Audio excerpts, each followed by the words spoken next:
I am who I am because I am who I am. To freedom! Hey, hey, hey. Les amis, il est temps.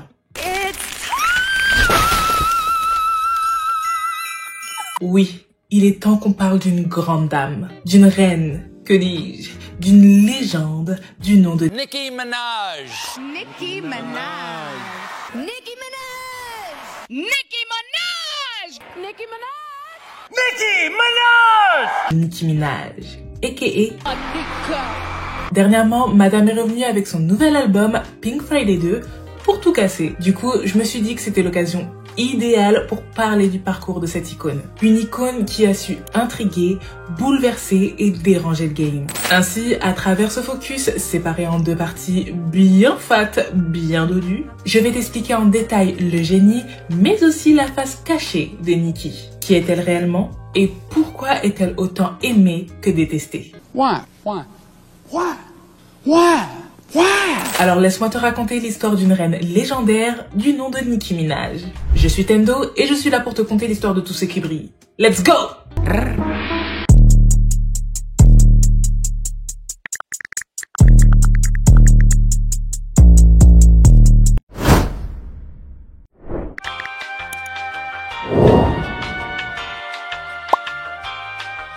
Who the fuck is Nicki Minaj? Nicki Minaj, a.k.a. Onika Tanya Maraj Perry, naquit le 8 décembre 1982 dans le quartier de Saint James de Port d'Espagne, dans la capitale de Trinité et Tobago. Elle a actuellement 41 ans. Son père, Robert, d'origine indienne et trinidadienne, est un cadre financier et sa mère, Carole, d'origine afro-trinidadienne, a travaillé dans la comptabilité et a été aide-soignante. Tous deux étaient chanteurs de gospel à leurs heures perdues. Elle a un grand frère, Jelani, deux petits frères, Mikaya et Brandon, et une petite sœur nommée Ming. Elle vécut un temps chez sa grand-mère sans sa mère, qui était allée à l'université aux States. Elle résidera avec une dizaine de ses cousins et autres membres de sa famille. Quand Onika avait 5 ans, toute la famille Maraj s'est installée dans le quartier de South Jamaica, dans le Queens. Son père, depuis son arrivée aux States, était devenu addict à l'alcool, au crack et à la cocaïne.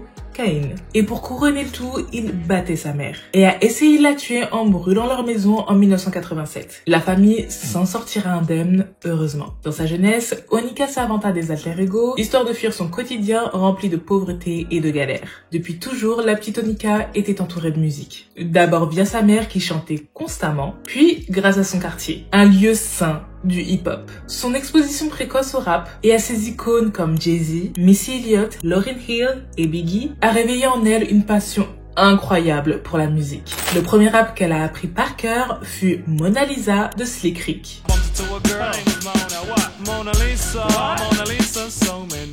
Elle avait à peine 5-6 ans et comprenait à peine ce qu'elle rappait. Elle écrira son premier rap à l'âge de 11 ans pour fermer le clapet à l'une de ses voisines rappeuses qui se la pétait trop. Elle est littéralement partie sonner à sa porte juste pour rapper devant sa face. Et ça faisait... Cookies, the name, chocolate chip is the flavor. Suck up my styles like a cherry lifesaver. En revanche, même si elle adore le hip-hop, elle ne voulait pas être rappeuse back in the day. Elle voulait être infirmière, puis actrice. Vu qu'elle croit en elle, elle a bien raison. Alors elle tenta sa chance au lycée LaGuardia. Célèbre lycée, connu pour ses programmes d'art du spectacle et surtout connu pour avoir inspiré le film Fame.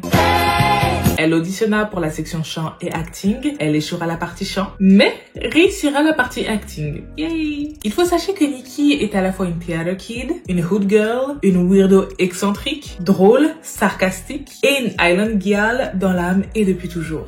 1998. Elle a 16 ans et prendra une décision qui entrera sa vie à tout jamais. Avec l'aide de son petit ami de l'époque, Aaron, elle tomba enceinte. Mais elle savait que c'était pas du tout le moment. Elle n'était pas prête. Elle décide de ne pas mettre au monde l'enfant et en parlera plus tard dans plusieurs sons dont Autobiography, un de ses meilleurs sons. Si ce n'est le meilleur de sa discographie à mes yeux. Genre...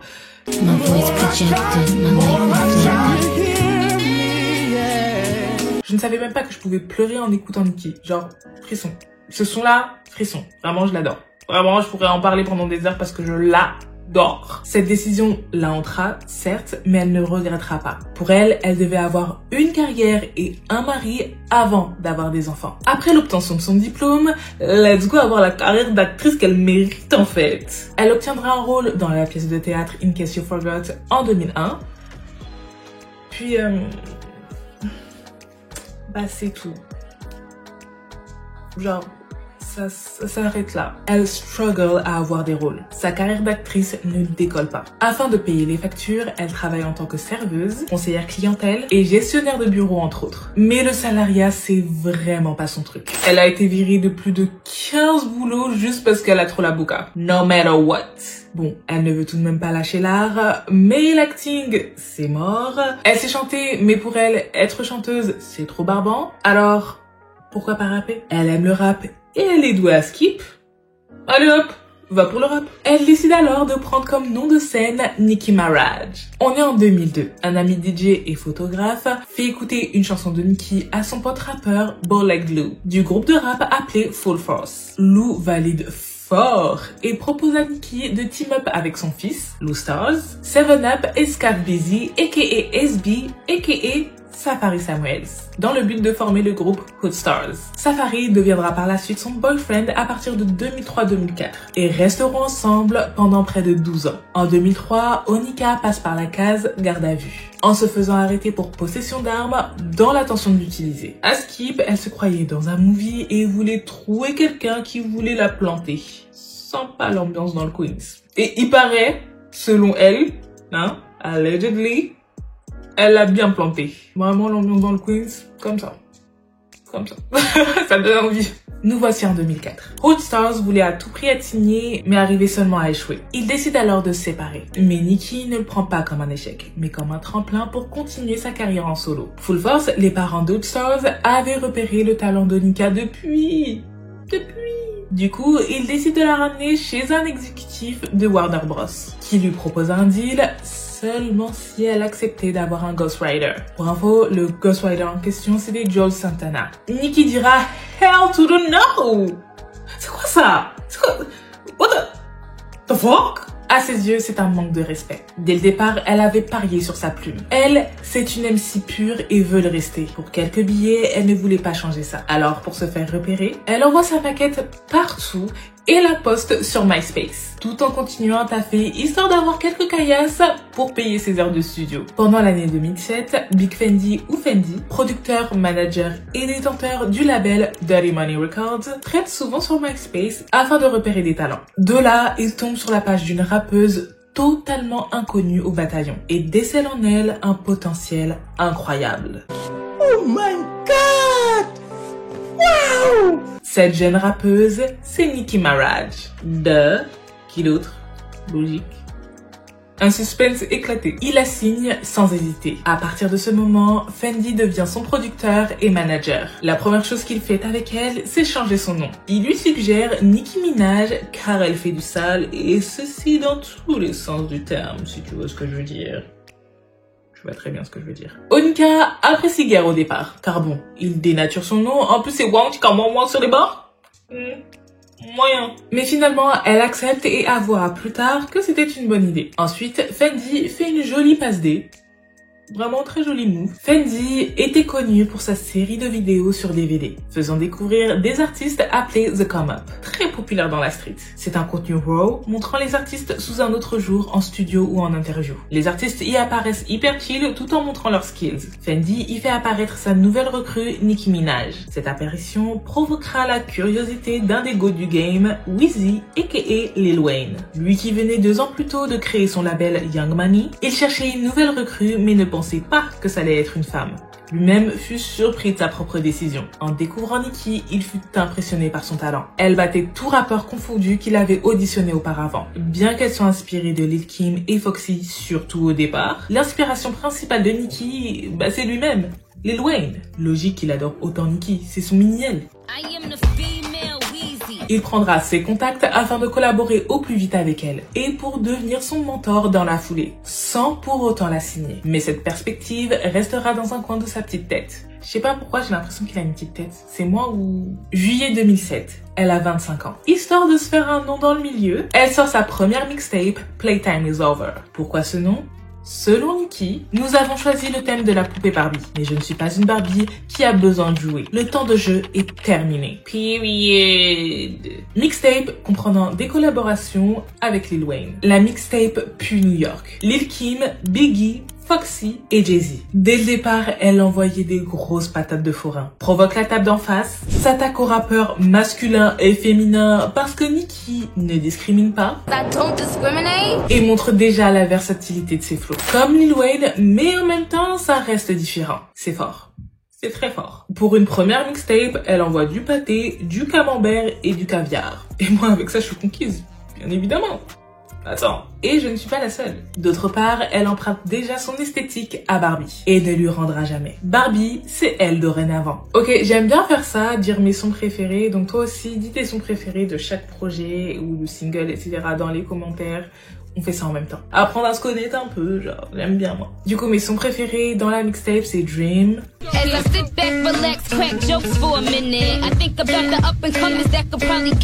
Jump Off, Click Clack, Murder Them, Murder Them. Mommy, your accent sound faker than dialect. Murder them, murder them. 40 Bars, le titre c'est N-Word au pluriel, et I'm Coming. Now, who's hot, who's not? Shorty do up, just cool your blood clot. Au mois d'avril 2008, elle sort sa deuxième mixtape, Sucker Free, avec des feats comme Lil Wayne, toujours et encore, Ransom, Gucci Mane, Lil Kim, oui oui, ce fait m'a aussi choqué, et Jadakiss. Les deux compères, Nicki et Wayne, jouent beaucoup sur les rumeurs de couple entre eux. Lil Wayne est Mr. President et Nicki est sa maîtresse, Miss Lewinsky. Elle nous fait donc la présentation d'un de ses premiers alter ego. Nicki Lewinsky, sublimée par ses skills en tant qu'actrice. L'idée est splendide. Plus tard, ces alter ego seront souvent de la partie, comme Harajuku Barbie, Roman Zolanski ou Red Ruby the Sleaze, entre autres. Néanmoins, il ne faut jamais oublier que le premier alter ego d'Onika, eh bien c'est Nicki Minaj, tout simplement. Mais son préféré de cette mixtape, Frombies et Autobiography.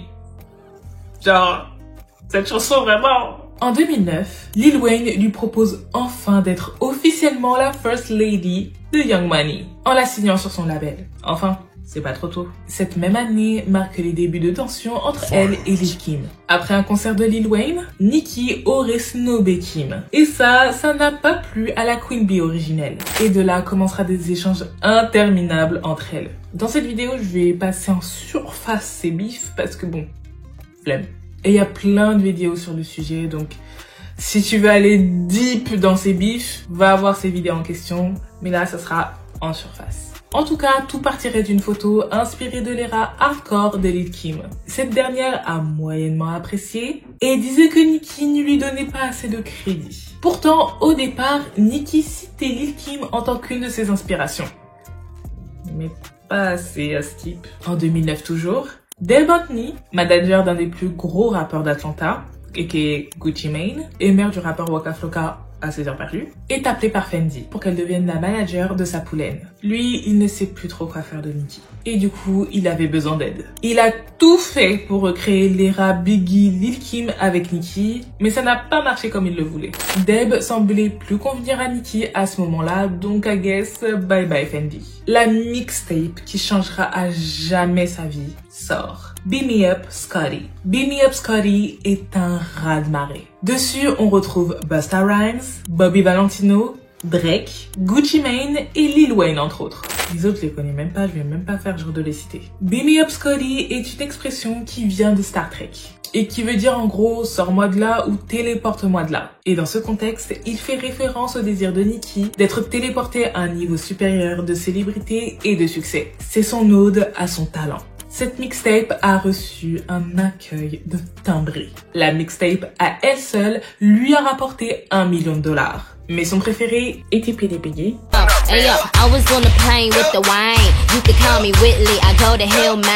Qui a matrixé une génération avec le son, mais aussi avec sa tenue, I Get Crazy et le remix de Best I Ever Had. best I ever had. I say you. Hey yo, you the only one that see the real Nicki. I can show you chill, Nicki. Sur les réseaux sociaux, elle réussit à fédérer une communauté autour d'elle. Elle adore parler avec ses fans, qui deviendra très vite l'une des fanbases les plus connues au monde, les Barbs, qui d'abord s'appelaient les Harajuku Barbies, puis Team Minaj, puis les Barbs. Composés de gars hétéros cis, bien hip-hopeux bien évidemment, mais aussi de filles et de gays noirs, ou issus de minorités. En gros, des personnes qui la ressemblent, mais qui ne ressemblent à très peu de rappeurs ou rappeuses à cette époque. Elle savait dès le départ qu'elle avait besoin de fédérer une communauté en ligne, afin de ne pas compter sur qui que ce soit parce que on sait jamais dans la vie. Pendant l'année 2009, elle apparaît sur les singles Upon My Face avec Mariah Carey, Bedrock avec Tout le Young Money et Roger Dat avec Lil Wayne et Tyga. À cette époque, et tout particulièrement en 2009, le paysage rap féminin US faisait pitié à voir. Au BET, seules 3 rappeuses sont nominées. Les OG du game, Kim, Missy, Lauryn Hill, Queen Latifah, Trina, Eve, MC Lyte, Foxy et toute la clique ont bifurqué vers d'autres activités. Le rap et surtout les rappeuses ne sont clairement plus à la mode. Fini les années 90. Et de toute façon, c'est l'heure du boucan, apparemment. Cette quasi-disparition des rappeuses est aussi due au fait que l'industrie ne les voyait pas, ne les signait pas et ne les poussait pas. Et si elle le faisait, c'était une à la fois. Du coup, au vu du contexte, l'anticipation autour de Nicki et son timing était incroyable. Mais sera-t-elle vraiment à la hauteur ?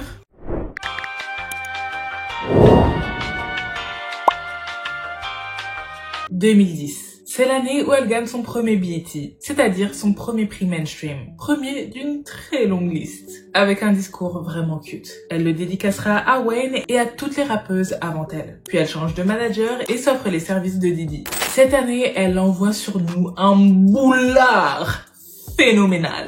Niveau chirurgie, elle commence à tôt, car elle sentait une certaine pression venant de ses pairs. Les femmes aimées par sa clique Young Money avaient toutes des big ass butts, naturelles ou pas, avec souvent en bonus de la population balconnée. Nicki était vue comme la simple petite sœur du groupe et n'aimait pas qu'on la perçoive ainsi. C'est pourquoi elle décidera de modifier son physique pour modifier la narrative. Elle avouera plus tard que son corps naturel était très bien comme il était. Je parle de ses injections et de sa chirurgie parce que ça fait aussi partie de son héritage, de son esthétique et de sa DA. Qu'elle le veuille ou non, elle choqua le monde avec son talent, mais aussi avec son boulard. Ouf, un boulard vraiment. À l'époque c'était quelque chose, hein. Aujourd'hui on est habitué, mais à l'époque, ouf. Là, je tiens à préciser que niveau collaboration et single, je vais pas tout citer parce qu'elle est trop productive, la co. Sa discographie est bad longue. Mais j'ai cité les plus connues ou celles que j'aime bien. Parce que c'est ma vidéo et je fais ce que je veux. Au cours de cette année, elle sortira les collaborations suivantes. Massive Attack, feat. Sean Garrett, qui devait être un single pour son premier album, mais vu qu'il a flop, ils ont changé de stratégie.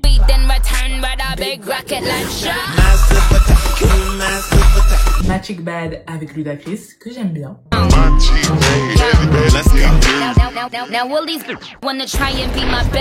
Bottoms Up avec Trey Songz, là aussi elle a dead son couplet. Lil Freak avec Usher, le remix d'Olgier avec Egyptian. Oh my god. Il y a du crack dedans ou quoi? Non, il y a du crack dedans, c'est sûr. Vraiment, ce son, je me déchire la gueule avec. Hein. Octobre 2010, Monster de Kanye en feat avec Jay-Z, Rick Ross et Bon Iver, ainsi que le verse du siècle de Nicki Minaj sort. Young money is the rasta and a monster crew. And I'm pull up in the bank with a funny face. And if I'm fake, I ain't know this as my... Nicki détruit tout le monde sur son passage. Nicki au cube nous sort un Kagebuchi no Jutsu avec un chakra tellement puissant qui fait disloquer ta mâchoire même des années plus tard. Là, à ce stade, elle a dépassé toute attente. Alors l'album, ça va être comment? Le pire, c'est qu'on n'aurait pas dû entendre ce chef-d'œuvre. Et je parle que du verse de Nicki. Soyons clairs, hein. Car déjà Kanye lui a fait modifier son verse à plusieurs reprises. Et en plus, à la fin, il voulait l'enlever. Car une débutante le laminait lui et ses potes légendaires.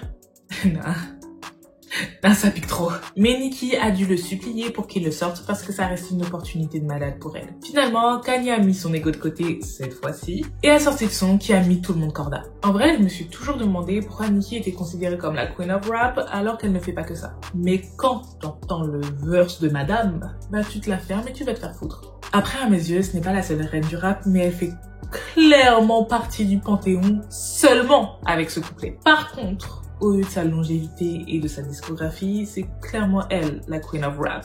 Novembre 2010. Ça y est, il est enfin là. Son premier album, intitulé Pink Friday. Un album hip-hop, rap pop et R&B, avec les singles suivants, édition de luxe compris, Your Love, Check It, avec will.i.am, Right Through Me, Moments for Life, avec Drake. Don't worry about me and who I fire. I get what I desire, it's my empire. Super Bass. Yes, I did. Yes, I did. Somebody please tell her who I am Nicki Minaj and make the do something. That do something. Boy, you got my heart beat running away. Did It On Him.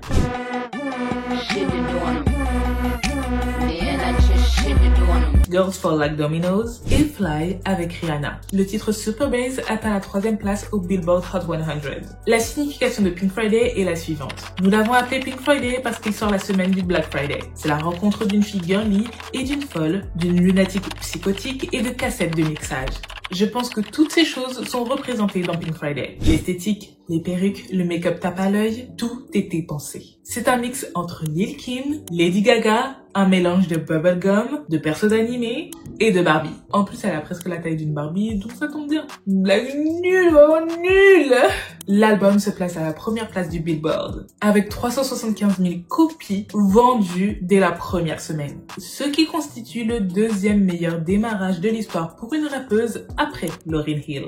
Et aujourd'hui, il s'est écoulé à plus de 3,3 millions d'exemplaires dans le monde. L'album est érigé au rang de classique pour beaucoup. Ok, les chiffres c'est bien, mais est-elle à la hauteur musicalement? Well, c'est un peu la douche froide pour une partie de ses fans de la première heure. Elle qui avait principalement une fanbase underground, c'est un peu la désillusion. Ils l'attendaient totalement sur le carcan R&B hip-hop classique. Certes, il y a quelques sons où elle découpe avec précision et quelques feats en dehors de l'album qui font clairement l'affaire. Mais dans son premier opus, il y a tout de même du boucan.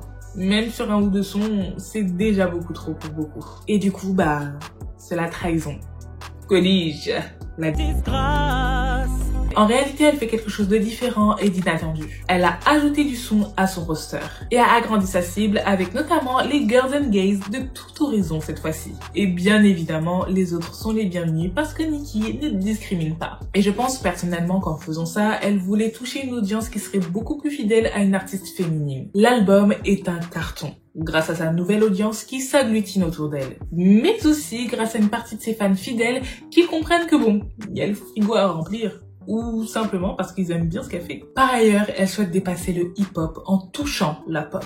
Les autres n'a qu'à être déçus et boire de l'eau. Mais son préféré dans l'album, I'm the Best. It was back in 07, did a couple of tapes, did a couple DVDs, made a couple mistakes. Moments for Life, of course. Roman's Revenge. I am not Jasmine, I am Aladdin. So far ahead, these bumps is lagging. Oh my god. Of course, Beast. Did It On Him, Bedrock et Fly. Maintenant, parlons peu, parlons Barbs. Chez les Barbs, il y a tout. Elle accepte ses fans no matter what. Et ça, en quelque sorte, c'est révolutionnaire. Pour une rappeuse. Malheureusement, dans le hip-hop, les queers étaient ostracisés. Et parfois, l'est encore aujourd'hui. Ainsi, elle leur donne une safe place. C'est pourquoi, si tu touches à la queen, ça devient personnel. Même si l'opinion des autres ne devrait pas être leur problème, mais qu'importe. Les Barbs, vous êtes fous, et parfois, j'admire votre folie. Parfois, hein, pas tout le temps. Mais big up à vous.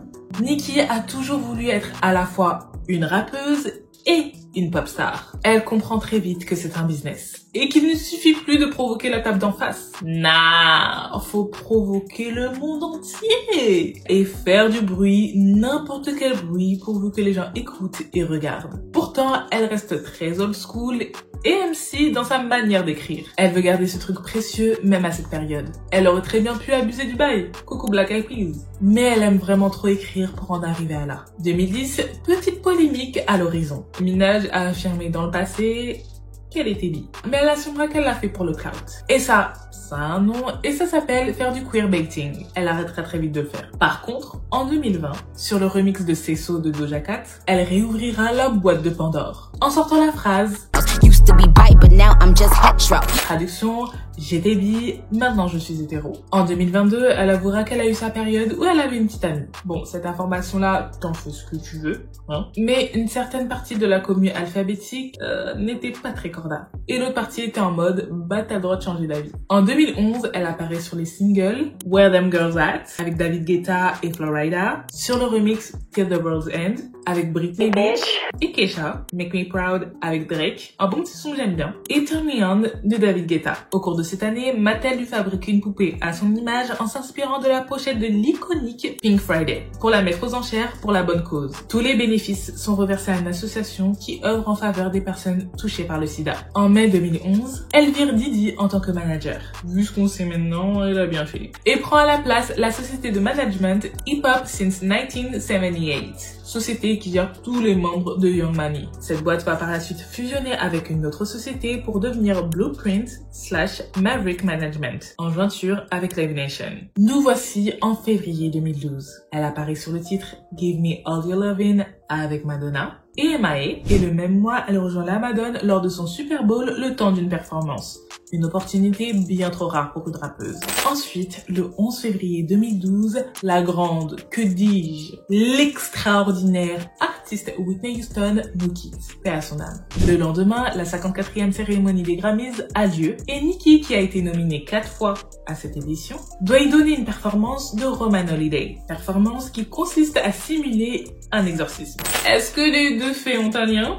Si oui, lequel me demanderas-tu? Les barbes ne disent rien. Les organisateurs avaient été informés de la mort de Whitney la veille et du coup voulaient la rendre hommage sur la scène le lendemain. Ainsi, ils estimaient qu'il était judicieux de ne pas performer un fake exorcisme sur la scène, parce que ça tomberait dans le mauvais goût. Cependant, Nicki aurait décidé seule de le faire, mais fut critiquée de toutes parts. Les gens l'insultaient de sataniste, illuminati et autres mots du même acabit. Bref, sa prestation a choqué plus d'un. Suite à ça, les Grammys ont décidé de ne plus l'inviter. Parce que eux aussi ont reçu un backlash. Alors que, plot twist, selon Nicki, elle avait l'aval du comité en sachant la mort de Whitney. Et ce dernier voulait que Nicki prenne toute la sauce. Certains diront que depuis, Nicki aurait été cancel par les Grammys. Alors qu'elle a été nominée à plusieurs reprises après ça, en 2015, 2016 et 2024. Du coup, pour moi, je n'appellerais pas ça cancel. Non, juste ils ne l'aiment plus. Et se sont distanciés d'elle. Mais on va reparler des Grammys plus tard.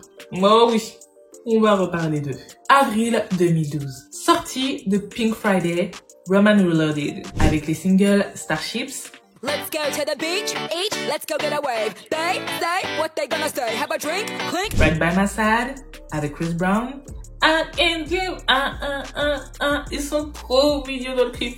J'aime beaucoup.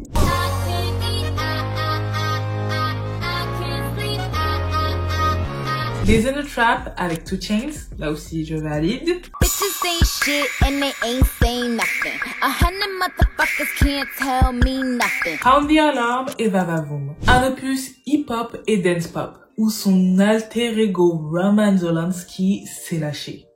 C'est complètement lâché. Il s'est vendu à 253 000 copies lors de la première semaine. À ce jour, il s'est vendu à plus de 2,5 millions d'exemplaires dans le monde. Un véritable succès. Mais ce fut la douche froide numéro 12, supplément glaçon cette fois-ci, pour les aficionados de la première heure de Nicki, qui n'ont toujours pas compris qu'elle fait du rap, du hip-hop, mais aussi ce qu'elle veut. Et ce qui marche sur le moment, c'est-à-dire du boucan. Word on the street, Nicki serait officiellement une vendue. Et franchement, là je peux comprendre la déception. Parce qu'à un moment, en écoutant l'album, je me suis dit, c'est Nicki, Flo Rida ou Pitbull?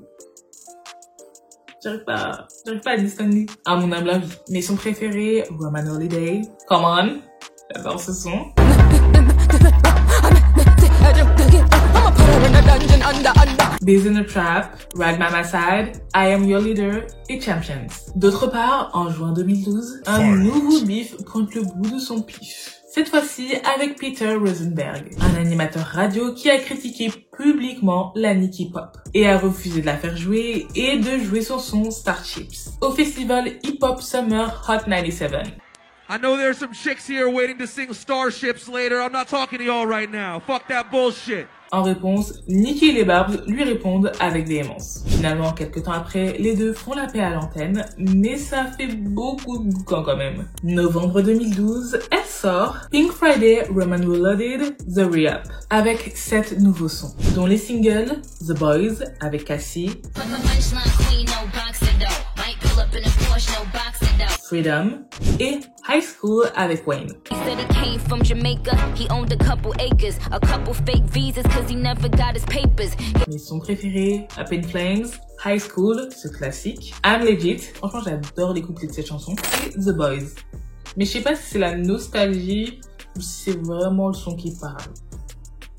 Je pense que c'est plus la nostalgie. Pendant cette période, l'impression générale c'était que niveau mainstream, elle est la seule à dominer le rap game. Et cette impression est normale. Pourquoi? C'est parce qu'elle a fait des choix que les rappeuses n'ont pas pu et su faire auparavant. Elle est en train de paver the way sous nos yeux, tout en réveillant la nouvelle génération de rappeuses. Et quand tu fais ça, tu innoves.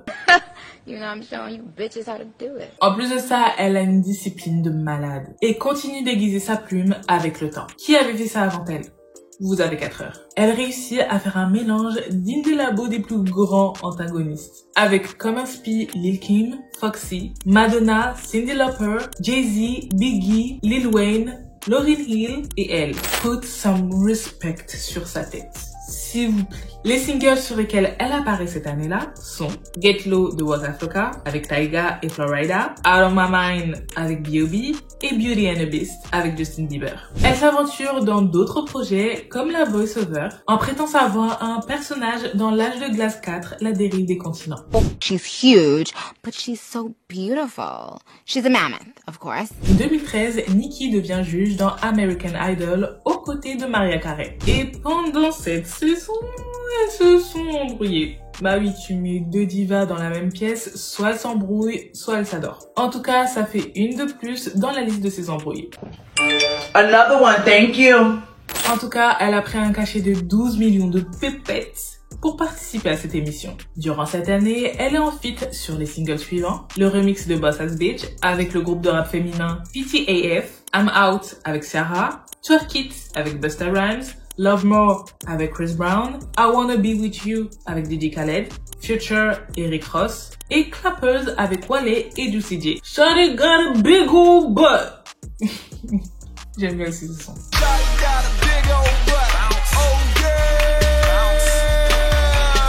Le savais-tu? Nicky a son propre dictionnaire, appelé Nictionary, dispo sous forme d'application, plus dispo aujourd'hui. Il répertoriait toutes les expressions farfelues de la Queen. Exemple, BFF voulait dire Barbie for fucking ever, ou Tumble Dry qui voulait dire... We got the definition. Tumble dry. Word. Tumble dry. Verb. Definition.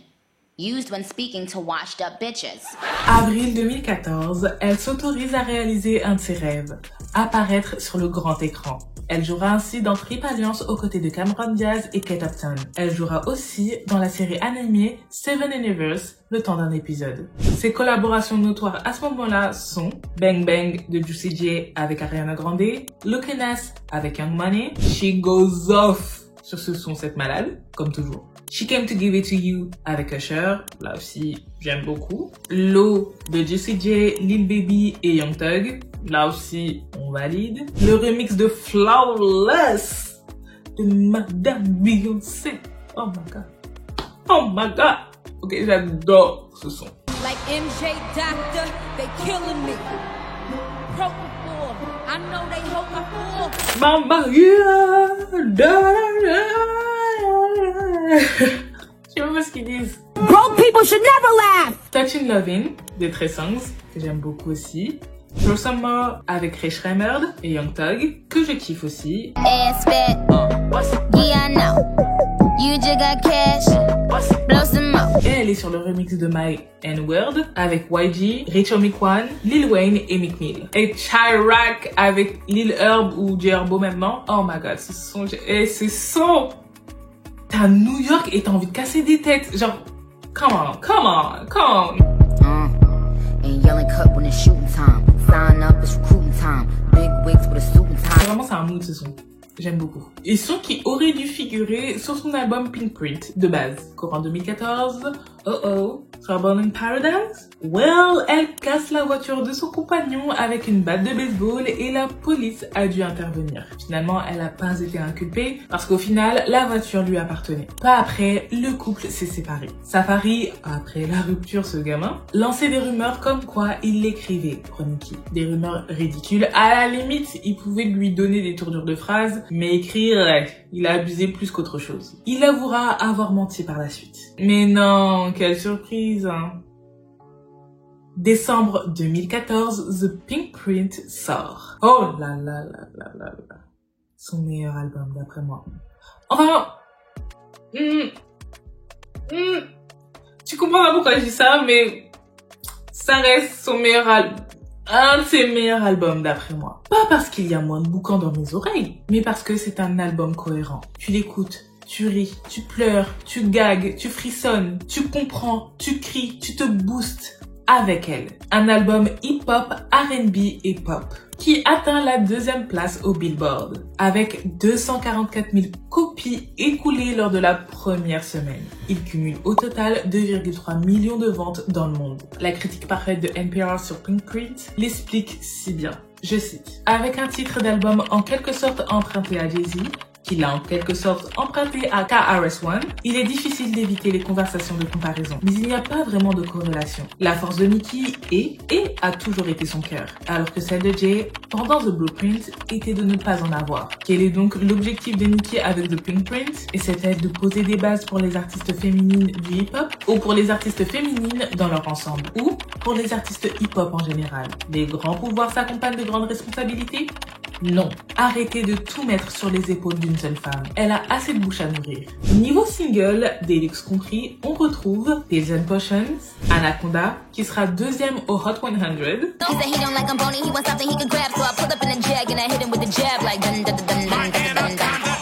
Only, avec Drake, Lil Wayne et Chris Brown, Bed of Lies, avec Skylar Grey, Truffle Butter, avec Drake et Lil Wayne, et The Night is Still Young. Pour ma part, mes sons préférés, c'est The Crying Games, avec Jessie Ware,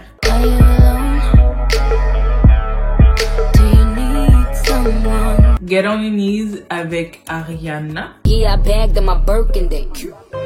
I don't need a dozen roses. Feeling Myself, oh my god, avec toujours Madame Beyoncé, comment ne pas aimer? Carry on. Kitty on fleek, pretty on fleek, pretty king, always. Only, une claque, allez hop, Want Some More, Anaconda, Pills and Potions, Shanghai, Truffle Butter, Big Daddy, Bed of Lies, All Things Goes, Wama Balls, bref, cet album est un no-skip incroyable. J'aurais très bien pu dire juste tout l'album.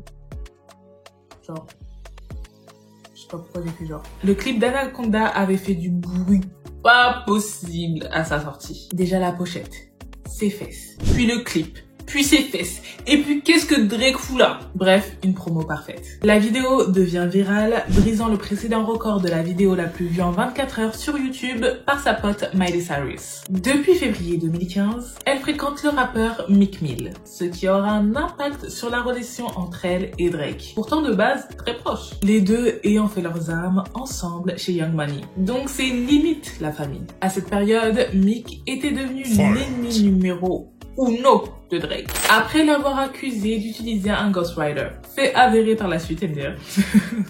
Étant dans une position délicate, publiquement, elle ne défendra ni l'un ni l'autre. Ensuite, en juillet 2015, elle se prend la tête avec les VMAs. Another one, thank you.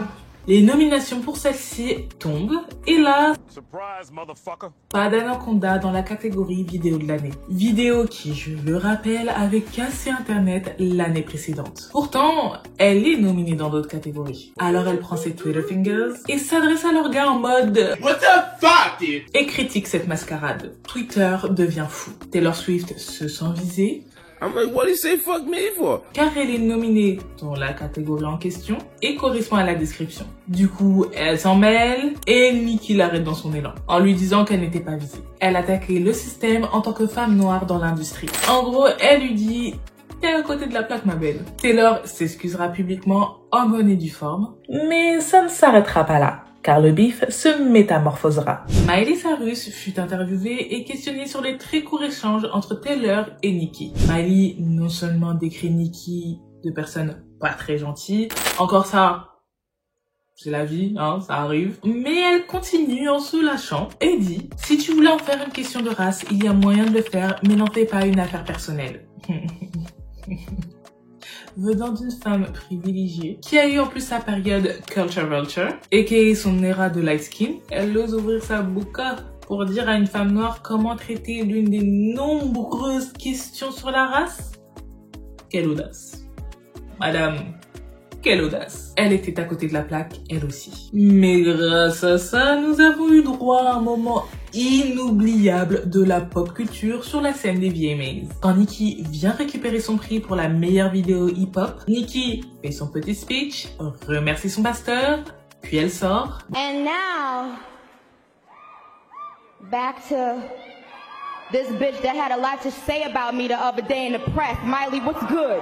Moi, j'ai été divertie. Et c'est tout ce qui compte à Guess. À cette même période, Madame Tussauds érige une statue de cire à l'effigie d'Onika. Elle collabora sur les singles Hey Mama de David Guetta, Bebe Rexha et Afrojack, Bitcham Madonna avec Madonna, qui d'autre, et All Eyes on You avec Meek Mill et Chris Brown. All Eyes on You, it was a na-na. Je connais jamais les paroles, mais j'aime beaucoup. He was the realest, I was the baddest, we was the illest. When he approached me, I said, yo, what the deal is? Fin d'année 2015, son grand frère Jelani se fait arrêter car c'est un amoureux des enfants bien dégueulasse. Il a abusé de sa belle-fille pendant des mois et elle n'avait que 11 ans. Bon, après ça n'a rien à voir avec Nicki, je le conçois. Sauf qu'elle a payé sa caution à hauteur de $100 000 avant qu'il ne soit jugé et prouvé coupable. Puis s'est distancié de tout ça. Pour beaucoup, frère ou pas, bah ça passe pas. Genre, vraiment pas. Et cette info aura son importance bien plus tard. En 2016, elle gagne enfin son combat qu'elle mène depuis l'avènement du streaming. Elle se battait pour compter les streams dans les ventes d'albums. Puis, elle joue dans un autre film appelé Barbershop The Next Cut.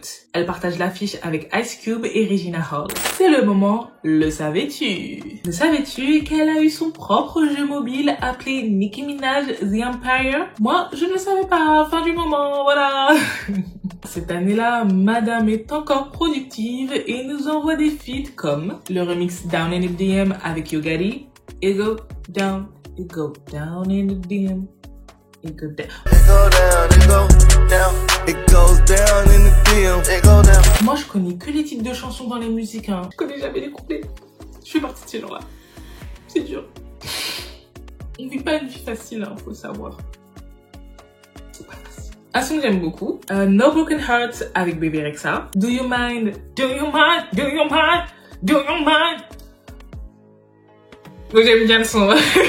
Broke people should never laugh! Avec DJ Khaled, Chris Brown, Augusta Tina, Jeremiah, Future et Rick Ross. He ain't messing with no average chick. Pop, pop. He got Nicki, he know that he hit the jackpot. Side to Side avec Ariana Grande et Black Barbies avec Mac Will Made It. Là aussi j'aime beaucoup. Nicki est littéralement sur le toit du monde. A régné sur le rap game après avoir délivré plusieurs albums et une infinité de feats. Mais 2017 sera l'année où une partie de la populace voudra la tête de la reine. Qu'on lui coupe la tête! Cette année sera le commencement d'une ère dure et frustrante pour elle. Et je pense que personne ne s'y attendait.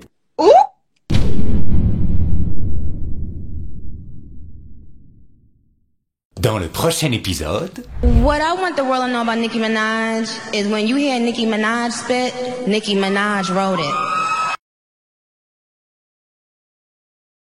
Oh my God. Imagine someone sitting home mumbling and cackling instead of paying their motherfucking bills.